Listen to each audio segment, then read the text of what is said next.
Okay, so here goes the start of, of a brand new series that I'm going to try to do. I'm going to try to consistently do this every day, if possible, whenever I can. I'm going to be just streaming these live and unedited and just posting them on here. And if people find it useful, then that's great. So the whole point of the series is to go through Romeo, or RPT, speculates, to go through his trades that he published in 2023. Now, at the end of 2023, at some point in 2024, he released a PDF of all of his trades that he had taken during 2023 that he had made public as kind of like a review, just showing A, the setup, and B, the result. And I had just in my own studies of this trading theory, I've gone through each one and kind of, just with PowerPoint slides, reviewed and annotate them in a pretty light way. But I want to use this video series as a chance to take a deeper dive into some of the concepts, and hopefully we can get some of the nuances, and hopefully throughout the video we can all notice some patterns emerging from these successful trades that he has chosen to highlight. So to start off with, this is an incredibly ambitious trade that he was able to, call live, essentially. So here it is, the summer of 2023, and starting with the Canadian dollar. Now, the Canadian dollar is a forex pair. It's the quote currency, so it's USDCAD would be the forex pair. And so when the Canadian dollar gets weaker, the USD-CAD goes up. So essentially you're shorting the Canadian dollar in this trade, a short view, a long view on dollar CAD, the pair or the cross. So here we have his chart on the left. Now he's got a 6-day chart with this kind of like telephone screenshot, this iPhone screenshot, but that's a de facto weekly chart, though it's kind of interesting. The 6-day chart does show clearly some things that I'd love to just point out about the some of the contours of how these trades tend to get set up. So basically what you're doing is if you're looking at candle range trade, what is the proper time frame to be looking at the actual range that is being turtle souped and then traded back into? Well, you've got this large up close 6-day candle, and it doesn't really quite break evenly on the weekly chart. You can see it, so it's 6 days spread out over multiple weeks. But a more rational way to look at this too, and it drastically simplifies a lot of the noise, is just on the quarterly chart. And I'll be showing you the quarterly chart on FX Replay when we kind of drill down and watch how this trade emerges. But I just want to point out probably 3 or 4 different selling points to this setup, and why this setup is great. It's a great example. Even before we get into the details of the setup, it's always good to focus on the higher time frames, and this is an amazing example of focusing on the higher time frames, starting with the weekly chart, and then treating a vast collection of weekly candles as a range in of themselves, and looking for that higher time frame liquidity. That's really the analytical foundation of this incredible setup. So the first thing you want to notice is all of the wick lows that are formed during the accumulation phase of this trade. So in other words, you've got one wick low, it looks like in November, another wick low in January, another wick low in perhaps January and February, another wick low at the end of March, another wick low maybe in late April or early May, And this is on this 6-day time frame. And then on the weekly time frame, there's even more, right? Because of the, again, probably the way that the weeks chop up the price action just slightly different than this 6-day price action does. So all of these wicks are creating liquidity, or in other words, orders, unfilled orders, or perhaps extremely aggressive positioning,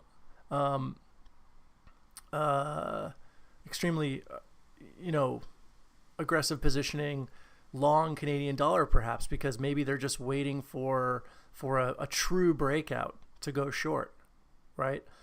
Or maybe they've been induced to short the Canadian dollar, and they're trying to go long the dollar CAD, right? And they're trying to call the bottom early, right? And then they get liquidated by this final manipulation move here that we see manifesting in June and July. At any rate, that's one thing to notice, is just this. What is the evidence of accumulation? Well, it's the rising trend line. It's all of these wicks without really sweeping into fresh, new sell-side liquidity. Another really great thing to notice, so he's actually got this dotted line here. This is his range, right? This is his target 1. This is his target 2. This is his target 3. When we're, currencies, they get influenced by central banks, but everything has a breaking point, where, maybe it became advantageous, or maybe it became a better trade-off for the Bank of Canada to allow the Canadian dollar to depreciate finally after, in late July, when we get this trigger into August and into, the Q4 of the next year. But it's essentially it's 9 months, around 9 months of range with a 3-month or a single quarter it takes for it to rip higher. So again, this is a little bit better of a view here, and we can count how many months there are. Counting this large up close candle as the first month. 1, 2, 3, 4, 5, 6, 7, 8, 9, 10, 11. It's basically 10. 10, and then the 11th is the kind of the final manipulation candle there, and that's that month of July, and then the following is August. Okay, and so it's a 3-quarter setup, as I mentioned before, with 1 quarter to play out, and your reward for doing this analysis on this larger time frame scope, even as a scalper, you can profit from it, because you get essentially what are really high probability trend setups all the way through August of 23, August 2023, September, and October, right? So you get a pretty amazing 3-month string of high probability setups. And what I'd like to do is I'm going to switch to FX replay, and we'll kind of watch how all of this plays out. And I've got the actual candle number 2 here, or the final manipulation leg. I've got it cut off here, but this is just noticing with the dollar, the DXY index on the bottom, and the dollar CAD cross on the top. You can look for divergences or the SMT entries to help you plan out your shorts. But basically, even you could probably find more scalps than this, but just on the 4-hour chart, we found 14 trades. I went over this and found 14 trades in the month of August, right? Just from here to here. And again, that's just August. I mean, you've got September and November. And so the quote that I've heard Romeo say, Romeo's the author of the CRT, is, in an uptrend, swing lows are to be rejected and old highs are to be taken. And this is your reward for identifying the mythical third candle in the CRT monthly setup. So if you can find it and you have high conviction, you can follow through your conviction into many, many good lower time frame trades. So just going back here for a moment to our FX replay, you know, that you could almost frame this as a, you know, what do you see? What do you see here? Obviously on the weekly chart, it's fairly noisy, but I just want to point out low resistance liquidity run, right? Engineering of liquidity, engineering of orders below all these wicks. And so that's the classic sign to watch out for accumulation, right? Is when you see this really smooth trend line with price not really able to have a higher high. So of course, I've actually paused. I just want you to notice, going back to the daily time frame, what day is it here? It's July 20th, okay? We're about 4 days before what I've seen as a really solid, you know, a really solid entry, you know, kind of like really drilling into this breaker. You know, this right here is that if you remember, I don't know, I've watched probably the majority of Romeo's content that's been released to the public, and also his more surface level private courses. And his very first one was called A to Z. And the classic A to Z setup is, you know, you come down, you take external liquidity, so in this case it's sell side liquidity.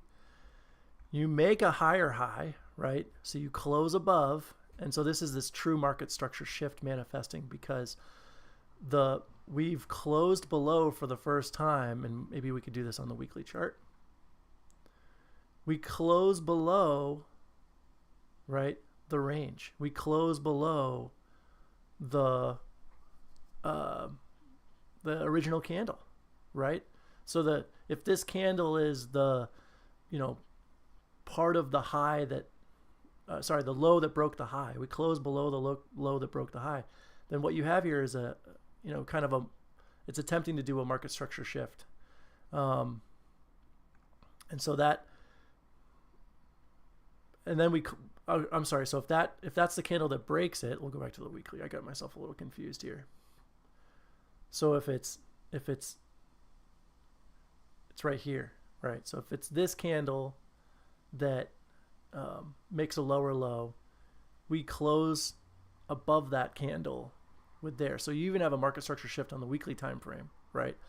We try to make a higher high, but then we fail, and we end up dumping down, and we end up hitting a little lower. And that's that A to Z entry. That's that's essentially saying, okay, watch out now for turtle soups. So drilling down to the lower time frames, which in this case would be the daily and the 4-hour time frames. Watch out for that. Now, before we let it proceed, I just want to go back to the quarterly chart here. The quarterly chart looks it looks aggressive. Like, it looks like it wants to basically fully engulf this large up close quarterly candle here. But every CRT has the potential to stall at 50%, right?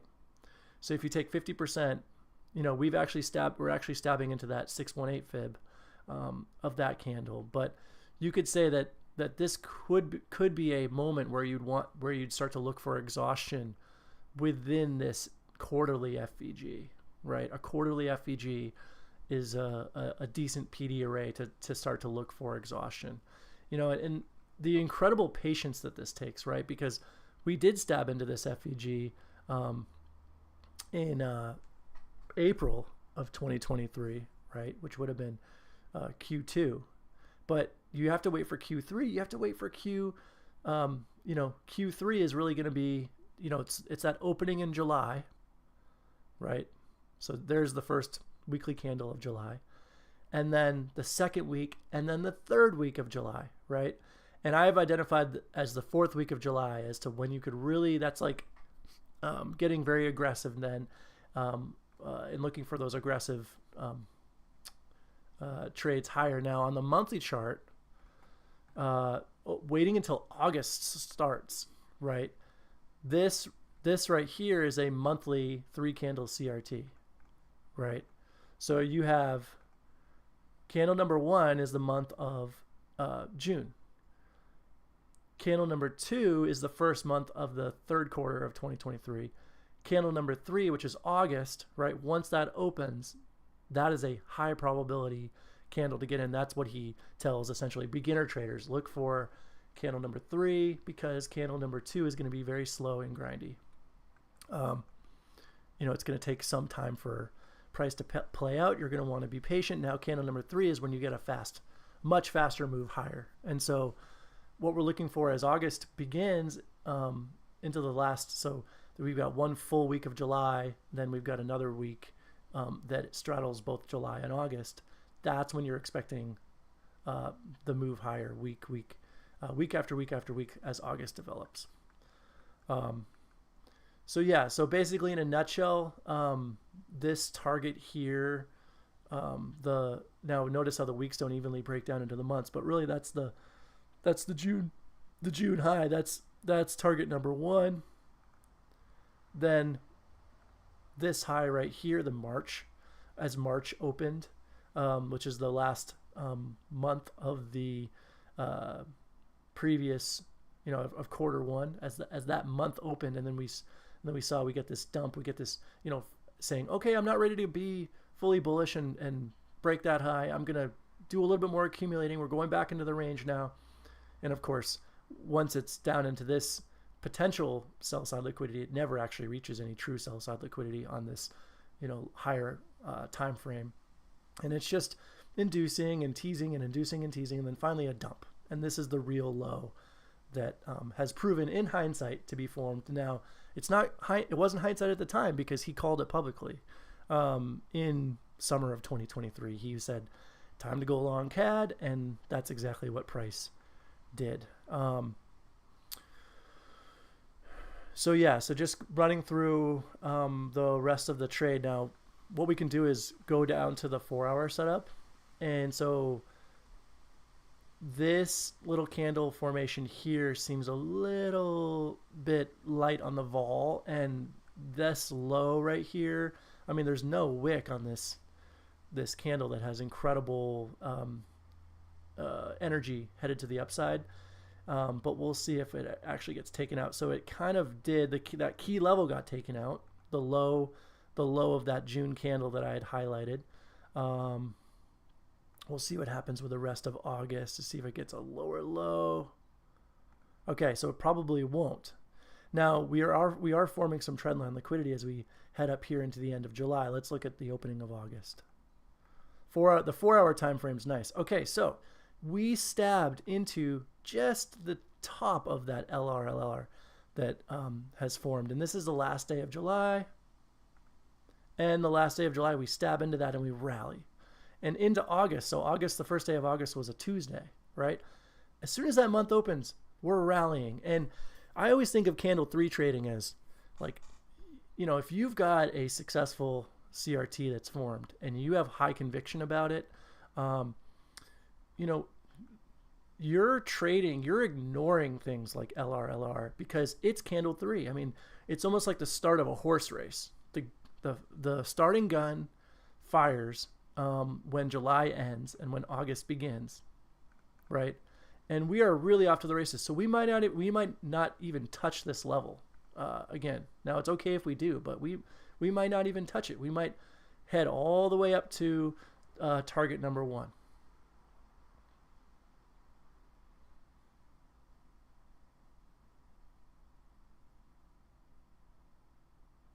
Yeah, so a little pause before we get to the actual CRT high of June.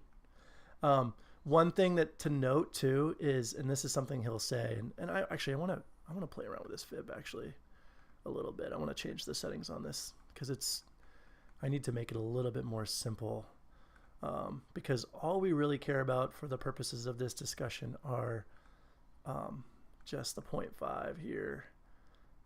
And make this just slightly less, make it more opaque here if I can. We'll just do that too. There we go. Yeah. So, June is a down close candle. Okay. Now going to our final, going to the final target. The final target here. The whole range. Notice the first time we actually really pause is the 50%. And this is a dynamic of CRT that he mentions. I'm not sure if it's mentioned in public videos. I think it is. But he talks about how you should expect a pause at 50%. A pause for digestion at 50%. And that's a great time to be a little bit less aggressive if you're looking for scalp entries, and to let price, digest a little bit. But yeah, so we blew past the first. We blew past the first target here, which was that high of June that I identified. But yeah, and the crazy thing is we were speeding by the 4-hour chart as if they were 1 minute candles. But you can drill down, and this is the beauty of FX replay, is you can drill down on the 15-minute chart, even though this is data from 2023, and every 4-hour candle range you can divide up and look for 15-minute true market structure shifts, or 5-minute true market structure shifts, 15-minute model number ones, whichever variation of model number one you want to use. You can look at Asian Open, if it's a model number one in the Asian Open, right? That's significant. So there's one right there. If it's every down close candle, including the start of this, so you might ask yourself, like, how do I trade the month open if I know that August is going to be a monthly candle 3? I've got a really good set of criteria that's everything is matching up. You're looking for a low to be broken and a close above the high that broke that low, and then a retest for a true market structure shift. So you can kind of get so here's exactly when August open is midnight Eastern Standard Time, right there. The opening of that candle, the close of this candle right here. Yeah, it's right there. Right.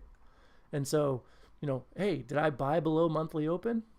Yeah, I did. I was very aggressive, and I did. Okay, obviously I didn't, but you can play little games where you try to reverse engineer scalp entries in hindsight. It's trickier. This is the toughest part about this. Isn't the analysis. The toughest part's execution, and just having conviction in your execution. So obviously, this is a high that can be targeted on the opposing side of price, right? And so this is a beautiful AM scalp. London session opens and pre-New York AM session, just holding until there, and you could basically be out and be done for the day. But yeah, August was such a trending month, especially in dollar CAD. I mean, the two economies are dependent on one another. At least the Canadian economy is very dependent on the U.S. And so it's a pretty rangy currency, but to identify a strong trend in otherwise rangy currency it's a gold mine. It is a gold mine. So even something like this high here on August 8th, just asking yourself, well, where's the setup to after that forms? Where's the setup till this high gets taken out? You can find many setups on the way up to that high, probably starting from there, right? So the candle that broke this low on the 15-minute chart, right? And finally closing above and then stabbing back into that candle again. So lots and lots of 4-hour CRTs on the way up here if you're a scalper. And just having the bias is really the big thing that's going to enable your success. So that's it. That's trade. That's the first trade that he's identified. I think I can't remember how many trades. There's like 90 trades, but I've got enough fodder here to be doing quite a bit of work on this backlog of how to approach the market, what it means to trade CRT. Hopefully we can find some good patterns. From a high level perspective, just going back to the weekly chart here, a collection of weeks like this where it's ranging and they're just, it's actually wedging. I mean, price is literally wedging. So maybe a wedge is a good, on a high level, a wedge is a great opportunity to look for candle range trade. Right now, obviously, you have to be super patient, and there's ratios involved, right? So the time it takes, it's usually a 75% of the time taken to form one of these setups, right, is just the accumulation, and then you get, a tiny little bit for the manipulation, and then all the rest is distribution. So the distribution happens quite quickly. It might be a 5% manipulation, that little couple of bars there, and then distribution happens very fast. There's no down close candles. Maybe that one little doji is a down close candle, but if you think about just the proportionality of how all this works, that's another really good pattern or way to think about this is, and he's had some famous quotes, but if it's 37 bars of setup, right, then it's 13 bars of distribution. This pattern took 37 weeks to set up. That means it'll take, around 12 or 13 to play out. And what is that? That's a 3-to-1 ratio, 4-to-1 ratio sometimes. Very rarely it's a 5-to-1 ratio because price just doesn't really want to move that fast. I mean, they still need to be efficient, even though they're blasting through lots of old stagnant price range. They still need to want to be efficient as they're heading through their old range. So yeah, I hope that was helpful. I'm looking forward to making more videos. There are all sorts of different time frames, and I've done my best to find out exactly where and when. And FX Replay has a great wide range of samples, and so anything that Romeo has really traded, especially in this publicly available charts that he's shared with us, you can find on FX Replay. So that FX Replays is a really good tool. And thank you.